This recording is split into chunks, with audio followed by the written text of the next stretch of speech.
आनंद में विज्ञान घन को प्रत्यक्ष करता हुआ यह अक्षय चक्षु समय प्रावृत पूर्णता को प्राप्त होता है। यह समय प्रावृत ग्रंथ वचन रूप से ज्ञान रूप से दोनों प्रकार से जगत को अक्षय अर्थात जिसका विनाश ना हो ऐसे अद्वितीय नेत्र समान है। क्योंकि जैसे नेत्र घटपट आदि को प्रत्यक्ष दिखलाता है, उसी प्रकार समय प्रावृत आत्मा के शुद्ध स्वरूप को प्रत्यक्ष अनुभव गोचर दिखलाता है। वास्तव में समय सार तो यहाँ पूरा हो गया। 414 नंबर का था तक। 415 नंबर का था तो फल है समय सार को पढ़ने का। विषय तो यहाँ पूर्ण कर दिया उन्होंने 414 गाथा के अंदर। एक गाथा एक्स्ट्रा दी भाई, जो समय सार को पढ़ेगा उसे क्या फल प्राप्त होगा। लिखते हैं अपन क्या आचार्य शुरू में लिखते हैं मंगलाचरण, और बाद में दिखाते हैं फल। जब तक फल की प्राप्ति नहीं होती तब तक कार्य भी नहीं होता। तो वे कहते हैं कि भैया तेरे फल प्राप्त हुआ कि नहीं हुआ। यदि फल प्राप्त हुआ तो तूने समयसार पढ़ा, और नहीं प्राप्त हुआ तो नहीं पढ़ा। आम का बीज बोया किस लिए? बीज बोने के लिए, पेड़ के लिए, किस चीज के लिए? आम के फल के लिए, आम खाने के लिए। तो कहते हैं तो आम मिला कि नहीं मिला? कि आम तो आया नहीं, 10 साल हो गए। तो तू बीज चेक कर, तूने बीज आम का ही बोया है किसी और चीज का बोया है? अरे आम का बीज बोया है तो रखवाली भी सही करी कि नहीं करी? तात्पर्य टीका जो अपनी है 4 पेज की, इसको अपन चलेगी इसके अंदर। कि व्यवहार ने कहता है कि मुनिपना, श्रावकपना मोक्ष मार्ग है, और निश्चय ने कहता है कि मोक्ष मार्ग नहीं है। दोनों जिनवाणी की दोनों बातें वो क्या कह रहे हैं, क्यों ऐसा है? हम्म। अब निर्विकार शुद्धात्मानुभूति लक्षण रूप। शुद्धात्मानुभूति कैसी है? निर्विकार, विकार से रहित है। विकार नहीं है शुद्धात्मानुभूति के अंदर। क्योंकि शुद्धात्मानुभूति में शुद्धात्मा की अनुभूति है, और शुद्धात्मा निर्विकार है, तो शुद्धात्मा की अनुभूति भी निर्विकार है। ऐसे लक्षण रूप भावलिंग सहित निर्ग्रंथ मुनिलिंग, उन्होंने क्या कहा है कि भावलिंग सहित मुनिलिंग, निर्ग्रंथ मुनिलिंग। और भावलिंग के बिना मुनिलिंग हो तो 2 लिंग हो गया ना। भावलिंग सहित निर्ग्रंथ मुनिलिंग, और भावलिंग रहित। तो भावलिंग क्या है? तो शुद्धात्मा का प्रचुर स्व संवेदन है, वो तो है भावलिंग। और जो बाहर में नग्न वेश है वो है निर्ग्रंथ मुनिलिंग। ये भी ऐसा नियम है, ये भी निश्चित है, ये भी निश्चय नया कथन है कि जहाँ भावलिंग होगा, 3 पैसा चौड़े का भाव होगा, वहां पर बाह्य में दशा निर्ग्रंथ मुनिलिंग की होगी। यह भी निश्चय नया कथन है। ऐसे काम करोगे तो ऐसा होगा, इन परिणामों से इस प्रकार का कर्म का बंध होगा, ये भी निश्चय है।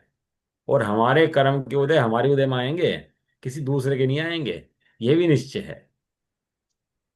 सुख दुख कोई ना बांट सके, यह परम निश्चय जानो। हैं? कोई बांट सकता है सुख दुख अपने? ये भी निश्चय नया कथन है। और अपने परिणामों से जो कर्म आते हैं, ये भी निश्चय नया कथन है। लेकिन तू आत्मा है, ये भी निश्चय नया कथन है। सारे निश्चय नए होने पर भी अब निश्चय के भेद पड़ेंगे उसके अंदर। शुद्ध निश्चय है कि एक देश शुद्ध निश्चय है, साक्षात शुद्ध निश्चय है कि परम शुद्ध निश्चय है। निगंध मुनिलिंग है, तथा लंगोटी उपकरण आदि बहुत भेद सहित ग्रस्त मुनिलिंग है। जहां अंदर में 2 कसाय चूड़ी का भाव होगा, वहां बाहर में लंगोटी होगी। जहां अंदर में 3 कसाय चूड़ी का भाव होगा, वहां ये में निर्दंत वेश होगा।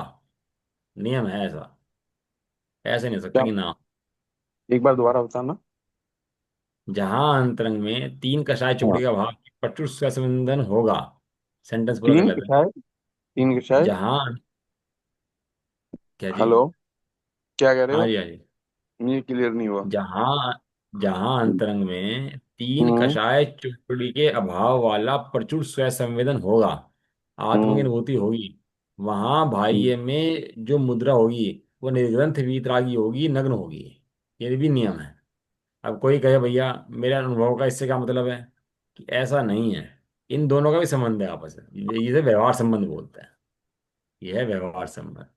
अब श्वेतांबर ने कह दिया ना कि भैया जब कपड़ों से कुछ मोक्ष रुकता नहीं है, तो कपड़े पहने पहने ही हम तो मुनि बन गए। कि ऐसा नहीं होगा। कपड़े पहने पहने मुनि नहीं हो सकता। और कपड़े पहने पहने मुनि मानेगा, आप वीतरागी मानेगा, तो वो मिथ्या दृष्टि होता है। वो श्रावक भी नहीं हो सकता। वो सीधा पहले में जाएगा।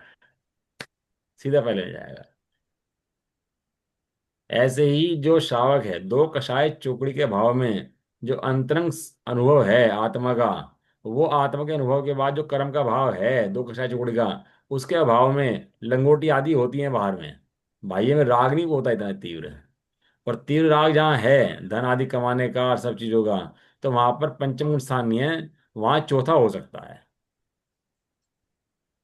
लेकिन वहां चौथे की भी वीतराग परिणति क्या है, कि चौथे की वीतराग परिणति ये है कि अंतरंग में तो शुद्धात्मा की अनुभूति और भोगों के प्रति अनासक्त बुद्धि। दो चीजें बताइए आपको।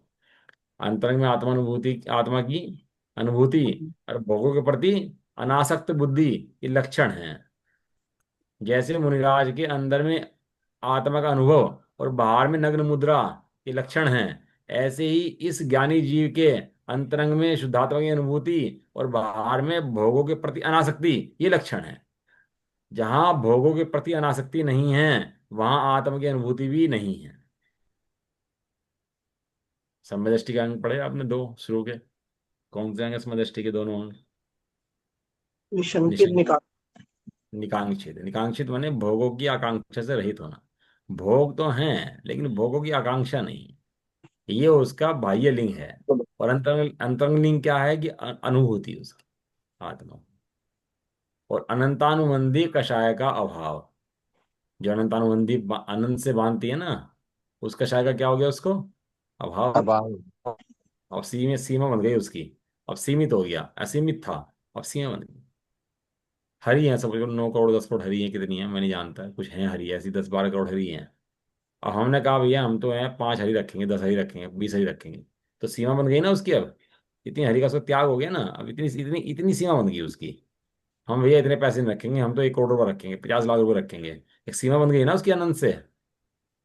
हम भैया देश से बाहर नहीं जाएंगे, हम देश में नहीं जाएंगे। तो जितनी हिंसा वहां थी, त्याग हो गया ना उसका। ऐसे ही यहाँ पर है, कि उसका लिंग क्या है, कि भोगों में अनासक्त बुद्धि जो है उसका व्यवहार लिंग है, और आत्मा की अनुभूति उसका निश्चय लिंग है ऐसे। तो कह रहे लंगोटी उपकरण आदि बहुत भेद सहित ग्रस्त लिंग दोनों को भी मोक्ष मार्ग में व्यवहारने से माना जाता है। जब व्यवहारने की बात करोगे तो व्यवहारने कहेगा ऐसा ही है। बाहर में मुनि पने से ही मोक्ष होगा, व्यवहारने कहता है। लेकिन व्यवहारने जो कहता है वो अपनी जगह सत्य कहता है, अपनी जगह असत्य नहीं कहता। मुनि पने से मोक्ष होगा। जितने आज तक अरहंत बने, सिद्ध बने, सब मुनि होकर बने कि बिना मुनि हुए बन गए? मुनि बन के ही बने हैं। लेकिन मुनि पने से मोक्ष नहीं होता। ये व्यवहार ने जो अपनी बात कहता है वो अपनी जगह कुछ सत्य कहता है। व्यवहार ने सर्वथा झूठा नहीं है, किसी अपेक्षा से वो असत्यार्थ है, अभूतार्थ है। सर्वथा सत्य नहीं कह सकते उसे। ये जो जिनवाणी की विवक्षा नहीं है, तो लोग अपने हिसाब से करने लगे हैं, तो जिनवाणी की इच्छाएं को समझते नहीं है, एक नया कर चल लेके चलते हैं।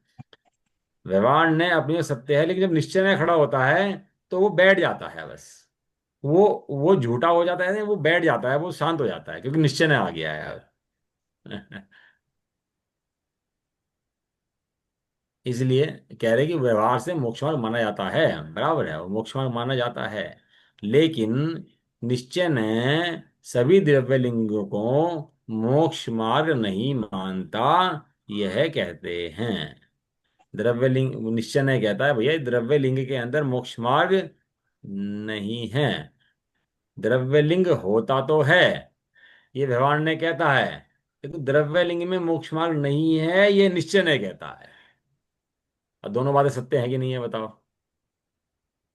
अनेकांत जो है जैन शासन का, ये अलंग्य शासन है। अगर अनेकांत का सहारा ना लें तो दिमाग फूट जाए, भ्रमित हो जाए, यहीं भटक जाए सिर अपना। अनेकांत ऐसा है जो सब बातों को सरल कर देता है, समझा देता है। अब इसके अंदर अनेकांत लगाओ तो समझ में आ जाएगा आपको तुरंत ही। अनेकांत लगाओगे तुरंत समझ में आ जाएगा। वो स्त्री है, पत्नी भी है और माता भी है, और पति का ध्यान भी रखती है और बच्चे का ध्यान भी रखती है। दोनों का ध्यान रखती है, रखती बराबर। और वो माता भी है और पत्नी भी है। तो क्या लगाओगे इसमें? अनेकांत लग जाएगा, बस सीधी बात है। अनेकांत लगते ही सब सही हो जाएगा। जो क्या कह रहे, व्यवहारिणो पुणनो दोंडवी लिंगाणी भणति मुख पहे। व्यवहार ने से दो लिंग मोक्ष मार्ग में माने जाते हैं, अन्य तीसरा लिंग मोक्ष मार्ग में नहीं है, ये कह रहे। व्यवहार ने भी कहता है ये दो ही लिंग हैं जिनसे मोक्ष मार्ग है, कोई तीसरा लिंग पूजनीय नहीं है। मोक्ष मार्ग के अंदर वहां सम्यक दृष्टि की वंदना करते हैं तो सम्यक के परिणाम की अपेक्षा करते हैं उसकी। लेकिन वो वंदनीय पुनीय है, वो वंदनीय पूजनीय तो मुनिराज हैं, जो महामुनिराज हैं, जिन मंत्र के अंदर स्थान मिला है। अब मुनिराज के नीचे लंगोटीधारी हैं, नमोकार मंत्र के अंदर नहीं है। लेकिन उन्हें लिंग कहा है, कौन सा लिंग है? वो श्रावक का लिंग है। एक लंगोटीधारी है। और तीसरा लिंग कौन सा है? तीसरा लिंग कौन सा है बताओ? एक मुनिराज का उत्कृष्ट लिंग, दूसरा श्रावक का जघन्य लिंग, और तीसरा लिंग कौन सा है? फिर वो केवल मिथ्या तो अलग हो गया। तीसरा लिंग अर्जिका का लिंग। अर्जी का। अर्जिका का लिंग एक अर्जी का एक वस्त्र सब साड़ीधारी जो होती है ना, वो अर्जिका का लिंग। तीन लिंग अपने यहाँ हैं। ये तीनों ही पंचम गुण स्थान से ऊपर के सब लोग हैं, ये जितने भी हैं ये संयमी हैं सारे जी। ये व्यवहार ने से दो लिंग मोक्ष मार्ग माने जाते हैं, बराबर है। दो ही लिंग हैं जिनसे मोक्ष मार्ग होगा, अन्य लिंग से मोक्ष मार्ग नहीं होगा। वो श्रावकी मुनि बन के मोक्ष जाएगा, और मुनिराज मोक्ष जाएंगे, बराबर है। किस कारण से मोक्ष माने जाते हैं? कह रहे हैं निर्विकार स्वानुभूति लक्षण वाले भावलिंग के बहिरंग सहकारी कारण होने से माने जाते हैं। निमित्त की परिभाषा, जो कार्य को तो ना करे लेकिन कार्य की उत्पत्ति में सहायक हो, कार्य के समय उपस्थित रहे, कार्य में सहकारी हो, उसे निमित्त कहते हैं। लग गया निमित्त? नहीं लग गया यहाँ पर? सहकारी कारण किसे बोलते हैं? सहकारी कारण किसका भेद है? पढ़ा था सहकारी कारण? था। हाँ, किसका भेद था सहकारी कारण? निमित्त। किसका? किसका निमित्त? कि ऐसा नहीं हो सकता कि भैया बाहर में तो कपड़े पहने और अंदर में तीन के साथ चोट के भाव की अनुभूति हो रही। ऐसा नहीं हो सकता कि बाहर में तो श्रावक कलिंग है नहीं और अंदर में दो कषाय चुकड़ी अनुभूति हो रही। ऐसा कभी भी संभव नहीं है। बाहर में ये होगा तभी ऐसा हो सकता है, अन्यथा ऐसा नहीं होगा। हमारा मैच चलता है ना, भारत पाकिस्तान का मैच हुआ, तो जो भारत वाले लोग हैं वे ड्रेस पाकिस्तान की पहन के बैठते हैं कि भारत की पहन के बैठते हैं? नहीं, भारत की बैठक है। ऐसा हो सकता है पाकिस्तान की ड्रेस पहन ले और नारे लगाए भारत जिंदाबाद, भारत जिंदाबाद? ऐसा हो सकता है? नहीं।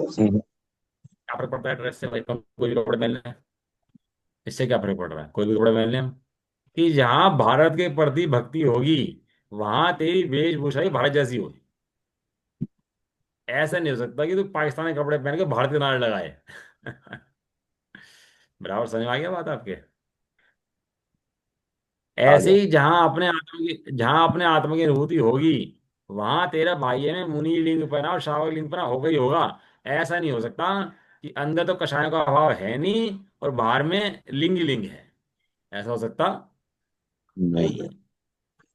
ऐसे ही यहाँ कह रहे कि निर्विकार स्वानुभूति, स्वानुभूति में शुद्धात्मा की अनुभूति निर्विकार है, जिसके अंदर विकार नहीं है, ऐसा लक्षण वाला भाव लिंग। उसके बारे में सहकारी कारण कौन है? कि सहकारी कारण जो है वो बहिरंग लिंग है।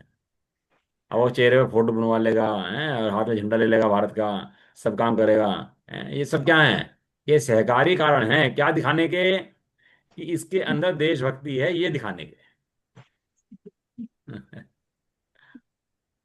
निक्षण हो दुनेच्छति मुख भय सब लिंगाणी, किंतु निश्चय न निर्विकल्प समाधि रूप त्रिगुप्ती त्रिगुप्ती गुप्त बल से मैं निर्ग्रंथ मुनि हूँ, मैं लंगोटी धारी एलक हूँ इत्यादि मन में समस्त द्रव्य लिंग के विकल्पों को रागादि विकल्पों की तरह मोक्ष मार्ग में नहीं चाहता है।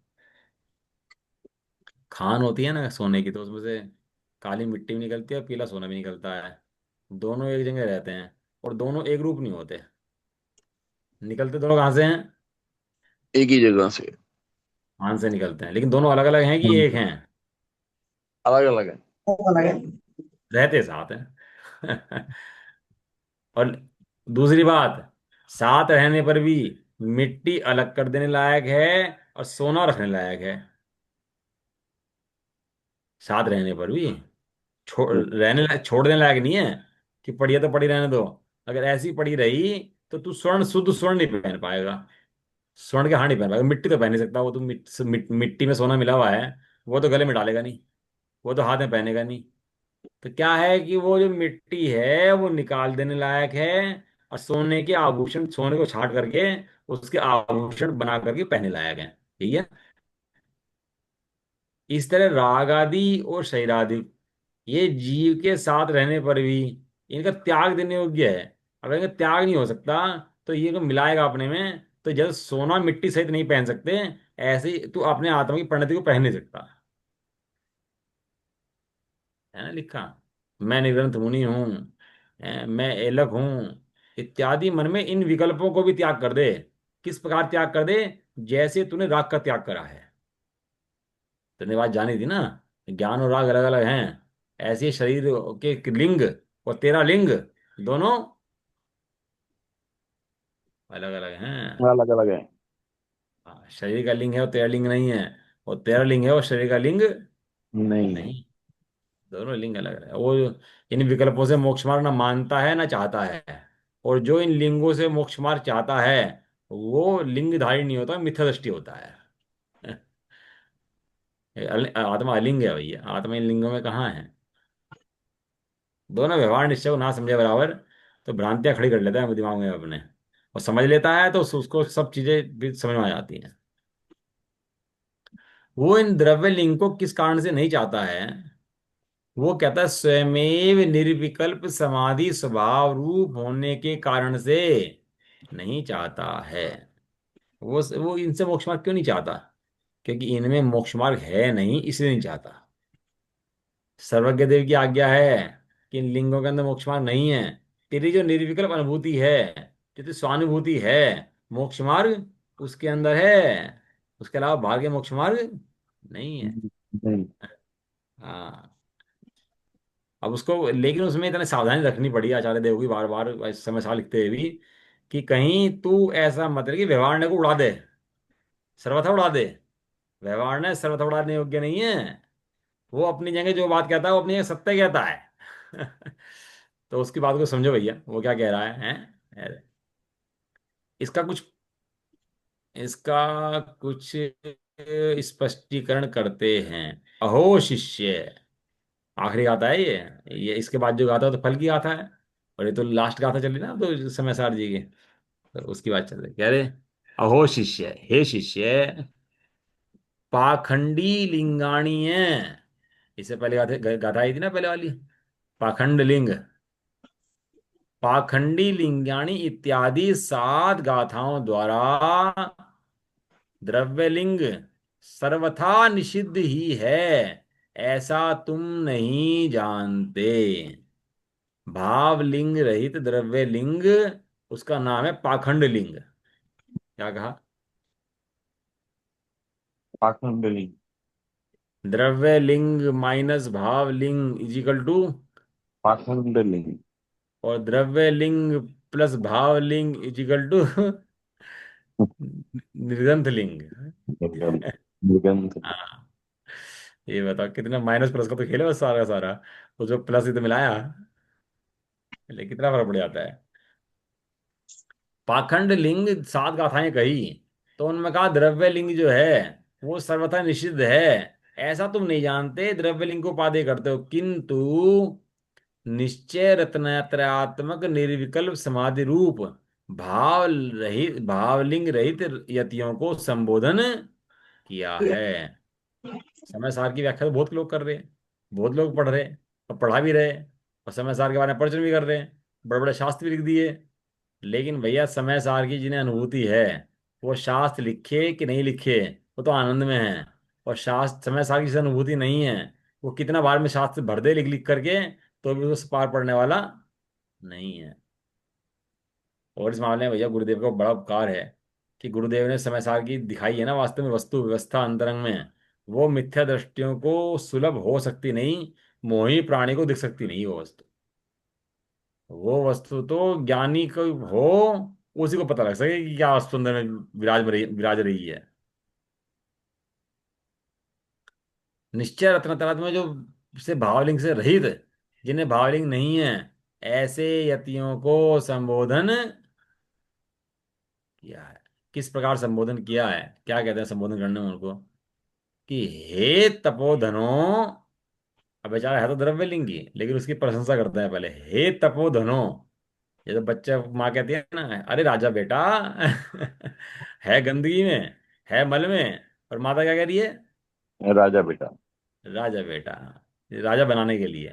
तो कह रहे हे तपोधनो, द्रव्य लिंग मात्र में संतोष मत करो, किंतु द्रव्य लिंग के आधार से निश्चय रत्नत्रयात्मक निर्विकल्प समाधि रूप भावना करो। हाँ, तूने तो नियम लिया, विरक्ति ली, त्याग लिया, भोग छोड़े, ब्रह्मचारी धारण करे, लंगोटी ली, मुनि बनाए, सब काहे के लिए करा? इतना नियम त्याग व्रत तूने काहे के लिए करे? इतनी शांति जीवन में लाया, काहे के लिए लाया? व्यापार धंधे नगर छोड़ दिए, राजमहल छोड़ दिया, ये काहे के लिए छोड़े?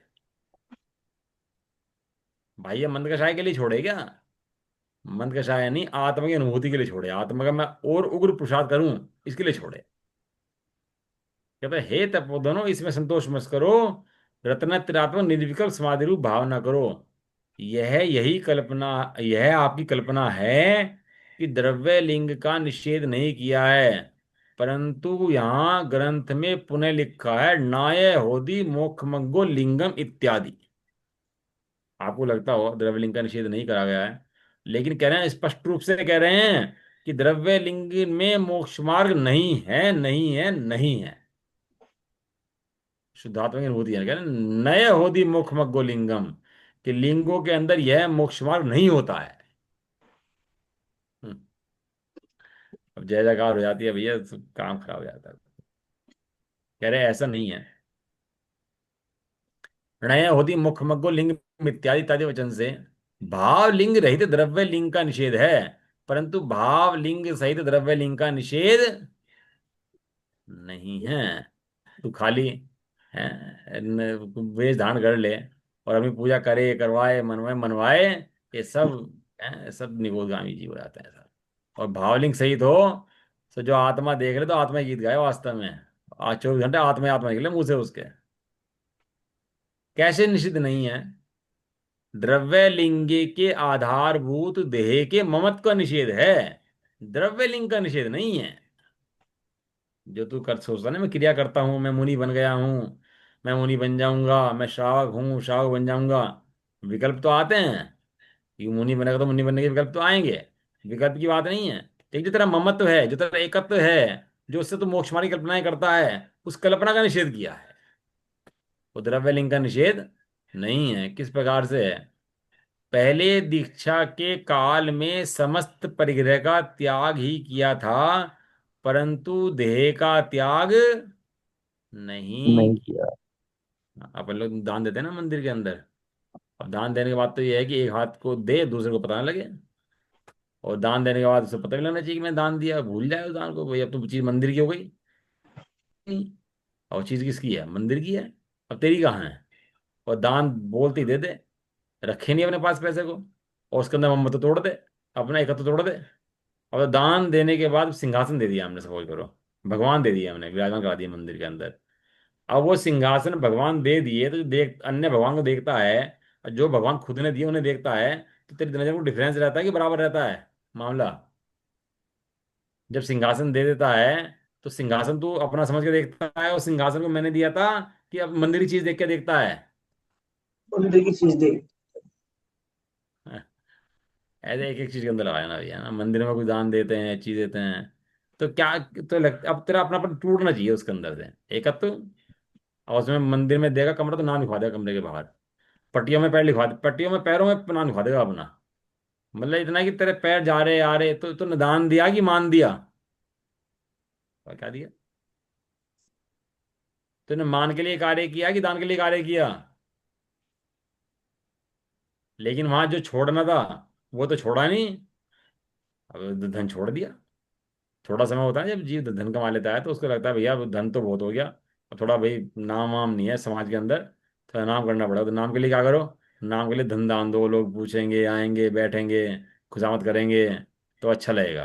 और धन दे रहा है, लोभ कम हुआ है उसका कि नहीं हुआ है? नहीं हुआ है। भैया ये जैन धर्म बड़ा निष्ठुरता का मार्ग है। सही वस्तु समझे बिना तू तो समझ लेगा सही है, ये कर्म छोड़ने वाले नहीं हैं।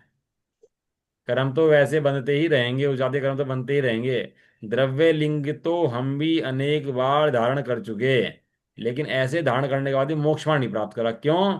कि कर्म नहीं छोड़ते भाई। तू तो समझ लेगा मैं छुटा हुआ हूं, लेकिन कर्म बड़े न्यायवान हैं। तू अपनी कल्पना में छूट, कई बार छूट चुका। ये कर्म तो बड़े न्यायवान है। हमने पासवर्ड दे सम्यक दर्शन का विचार।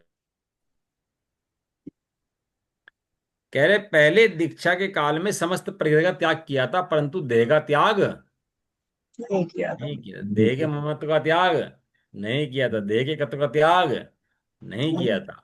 परिग्रह छोड़ा था, परिग्रह में एकत्व मत बुद्धि नहीं छोड़ी।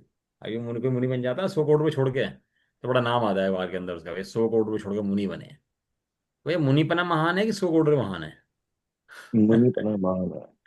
अब बारम्बार बार में लोगों में भाई साहब ये जो मुनि है ना 100 करोड़ रुपये छोड़ के तो मुनि बने हैं, तुम ऐसा समझ रहे हो ना? अब तुम्हें क्या लगता है कि आत्मा के अंदर हमें तो मुनि बने हैं? ये आत्मा इतना महान तत्व है, 100 करोड़ रुपये क्या करेंगे सामने आत्मा के? लेकिन वहां सबकी बुद्धि क्या है? भैया इन्होंने मंदिर में दान दिया, इन्होंने ऐसा करा, ये सो इतने बड़े मुनि बन गए, ऐसे बन गए। और बताऊं दूसरी बात, जिसकी प्रसिद्धि हो जाएगी, जिसका नाम हो जाएगा, हो जाएगा भाई ये बहुत महान मुनि राज है, बहुत महान मुनि है। अरे मुनि प्रसिद्धि से होता है कि मुनि आत्मा की अनुभूति से होता है? आत्मा की अनुमति से। ये प्रसिद्धि तो यश नाम कर्म की प्रकृति है। हो सकता है कोई आत्मा की अनुभूति कर रहा हो और उसकी यश प्रकृति उदय में ना हो, और ऐसा हो सकता है किसी को आत्मा की अनुभूति ना हो रही हो और यश प्रकृति उदय में आ जाए उसकी। हो सकता नहीं हो सकता? हो सकता है। तो धन का देना, धन का छोड़ना, धन का लेना, देह का त्याग करना, कपड़ों का त्याग करना, ये सब जितने भी काम हैं, ये सब तो कर्म के उदय के परिणाम हैं। और तू इन कर्म के उदय के परिणाम से ही महिमा करता है, धन से, त्याग से, नाम से, मान से, तो इनसे महिमा करता है, तो भैया आत्मा कहाँ गया? हम तो ये पूछते हैं। इसलिए कहा था कि कर्मेणो कर्मय्य है मिति है कम से कम्मम नो कम्मम। जब तक इस जीव की कर्म नो कर्म में अहम बुद्धि है, कर्तापने की बुद्धि है, छोड़ने की बुद्धि है, तब तक ये अज्ञानी मिथ्या दृष्टि रहेगा। सिद्धांत दिया था नहीं दिया था? अपड़ी बुद्धो अवधि ताव, मैं कर्म हूं नो कर्म हूं या ये हमारे हैं सभी, यह मान्यता जब तक रहे, अज्ञानी रहे तब तक यही। कब तक जीव अज्ञानी रहेगा, प्रतिबुद्ध रहेगा? कि जब तक कर्म नो कर्म को अपना मानता रहेगा तब तक जीव अज्ञान रहेगा। अज्ञानी रहेगा। जब तक देह को अपना मानता रहेगा, तो देह कर्म का उदय है, और कर्म का उदय में घटती बढ़ती होती है, और घटती बढ़ती में दुखी सुखी होता है, तो दुखी रहेगा। सीधा फार्मूला दिया। उसने कहा दीक्षा के काल में परिग्रह त्याग तो करा था, लेकिन परिग्रह बाहर में छूटने का नाम नहीं है, परिग्रह अंदर में छूटने का नाम है। अभी क्या करते हैं, मतलब क्षमा याचना कर लेते हैं, क्षमा वाणी आई क्षमा याचना कर ली। अंदर में अगर दरार है तो बाहर में कितने गले मिल लो, वो दरार अंदर में रहेगी तो दरार रहेगी रहेगी वो। और अगर गले मिलने हैं तो पहले अंतरंग दरार दूर होनी चाहिए, तब बहिरंग गले मिले। अभी अंतरंग दरार है, बाहर में गले मिली, तो मायाचार्य का परिणाम है। नई नई फॉर्मेलिटी है। अरे हमारे जैन में फॉर्मेलिटी नहीं होती भाई, चक्कर ये है। देह का त्याग नहीं किया था। किस कारण से देह का त्याग नहीं किया था? क्योंकि देह के आधार से ध्यान ज्ञान का अनुष्ठान होता है, और शेष परिग्रह की तरह देह को पृथक नहीं किया जा सकता। वीतराग ध्यान के काल में पुनः यह मेरा देह है, मैं मुनि एलक हूं इत्यादि विकल्प व्यवहार से भी नहीं करना चाहिए। देह का मोह छोड़ दिया है, यह कैसे जाना जाता है? इसको अब आगे बताएंगे। कह रहे हैं कि देह के आधार से ही ध्यान अनुष्ठान होता है। जो तप करोगे, त्याग करोगे, नग्न होगे, वो देह से ही करोगे। जैसे अन्य प्रकार के परिग्रह का त्याग करा, इस प्रकार से देह का त्याग नहीं कर सकता। अन्य परिग्रह छोड़ दिए ना, कपड़े छोड़ दिए, लत्ते छोड़े, सब छोड़ दिए, तो देह छोड़ सकता है इस तरह से? मैं इससे ये तो नहीं हमने देह छोड़ की तो सकता। ये पड़ी देह, आज देह भी हमने छोड़ दी, ले पड़ी है। नहीं इसलिए छोड़ दो नए लिए थे ना। अनुपचरित असद्भुत व्यवहार ने, अनुपचरित असद्भुत व्यवहार ने। तो उपचरित असद्भुत के अंदर तो बाह्य स्त्री पुत्र आदि वस्त्र सब आगे थे। अनुपचरित के अंदर ये शरीर और कर्म, ये शरीर कर्म ऐसे नहीं छोड़ सकते जैसे तुम वस्त्र छोड़ देते हो। अब साथ साथ में रहेगा तुम्हारे। तुम तपस्या करोगे, साथ में रहेगा। कहता है मैं साथ लगाऊंगा तेरे। मैं तेरे पीछे पीछे हूँ। और तुम ध्यान करोगे, नियम करोगे, त्याग करोगे, तपस्या, ये साथ में बैठा रहेगा। कहेगा भैया मैं तो साथ में तेरे रहूंगा, मैं इतने आराम से छोड़ के जाने वाला नहीं हूं। नहीं हूँ। तो कह रहे ये ध्यान अनुष्ठान के समय साथ हो सकता होता है, शेष परिग्रह त्याग किया जा सकता है, इसका त्याग नहीं किया जा सकता। लेकिन वीतराग ध्यान में मैं देह हूं, इस विकल्प का त्याग किया जा सकता है। देखो ठीक है। तो साथ में साथ रह ले भाई, लेकिन हमें कोई मतलब नहीं है भाई। साथ रहेंगे भैया हम तो, रह लो भाई, कोई दिक्कत नहीं है, लेकिन तो रह ले। बहुत से एम्प्लॉय होता है ना कंपनी के अंदर, मालिक चाहता है कि इसको हटाऊं, इसको भाई कैसे हटाऊं, पुराना एम्प्लॉय हटा सकता नहीं है। तो क्या करते हैं, उसको काम देना बंद कर देते हैं उस एम्प्लॉय। ये फार्मूला है एम्प्लॉय हटाने का, पुराना एम्प्लॉय हो और सही इसकी बात। हटाना हो। और आज मालिक सोच रहा हो, कहने लगा यार कि इसे हटाऊं कैसे, मना कर नहीं सकता। तो क्या करते हैं, काम देना बंद कर दो उसको, खाली बिठा दो उसको बिल्कुल। ठंडे बस्ते में डाल देते हैं। उसको खाली खाली बिठा दो उसको, काम मत दो बस। वो बैठा बैठा पागल हो जाएगा। तनख्वाह कितने दिन लेगा खाली बैठ करके? 2-3 महीने में नौकरी ढूंढनी शुरू कर देगा, खुद ही चला जाएगा। ऐसे शरीर को तुम ऐसे मना नहीं कर सकते आराम से कि तू चला जा भाई। तो क्या करते हैं इसको, इसका एक हफ्ता छोड़ देते हैं। जहां एक हफ्ता छोड़ते हैं वहां समय भी चला जाता है।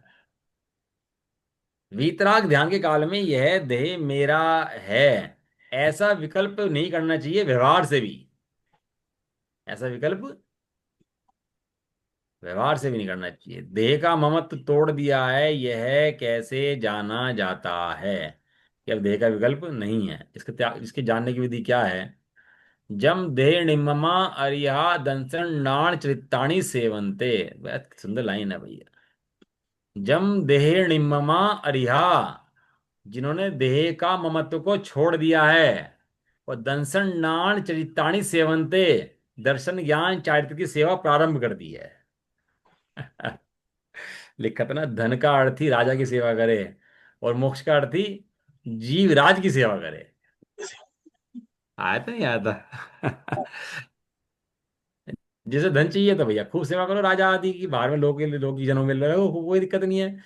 लेकिन जिसे मोक्ष का अर्थी हो, जिसे वास्तव में मोक्ष चाहिए हो, अंतर से मोक्ष चाहिए हो, वो किसकी सेवा करे? वो जीव राज की सेवा करे। दो राजा गए थे, एक बाहर का राजा और एक जीव राजा। वो राजा ही जीवा। हाँ ये बात है, जीव ही राजा है, और न कोई राजा है ही नहीं। ये बात समझ में आ जाए तो राजा की सेवा प्रारंभ हो जाए वास्तव में।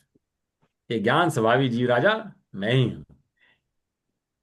कह रहे इत्यादि वचन से जाना जाता है, क्योंकि शाली तंदुल के बहिरंग तुष के विद्यमान होने पर अंतरंग तुष का त्याग करने में नहीं आता।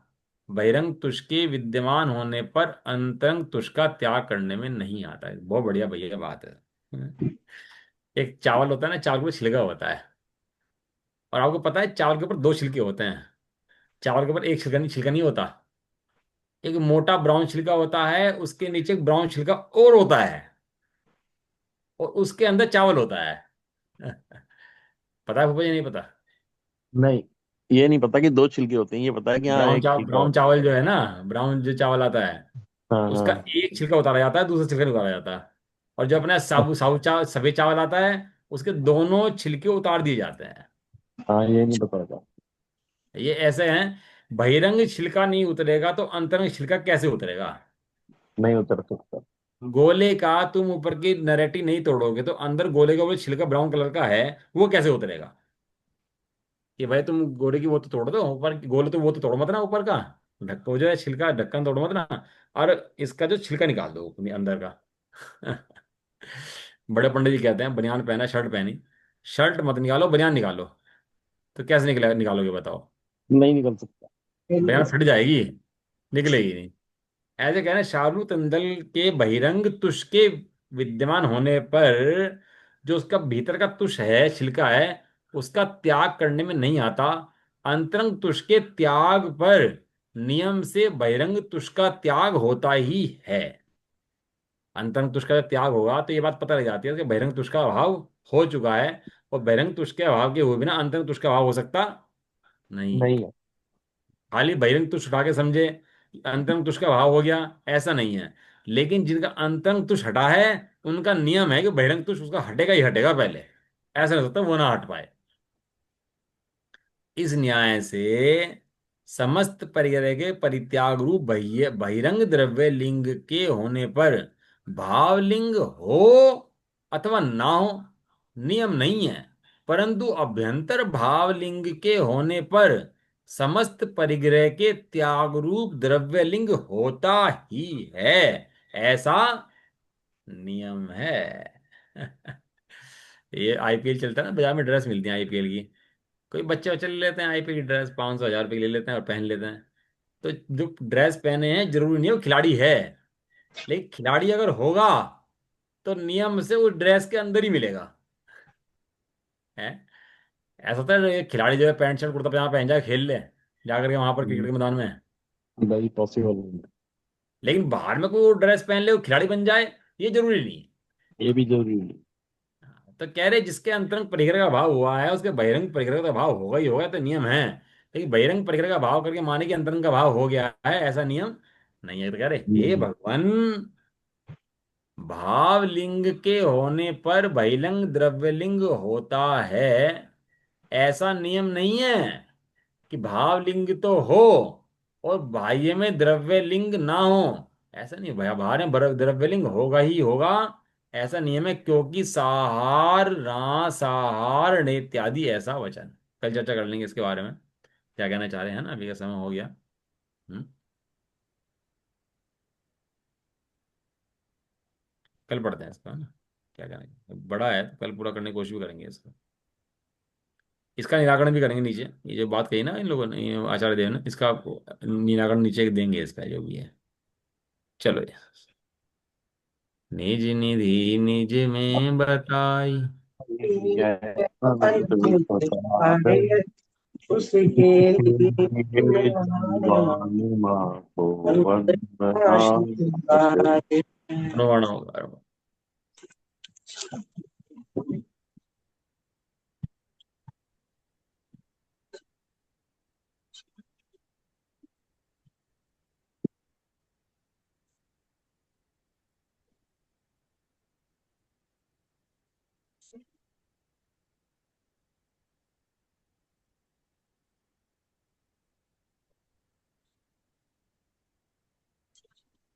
जय बोलो वासुदेव माता की, जय हो। महान जैन धर्म की।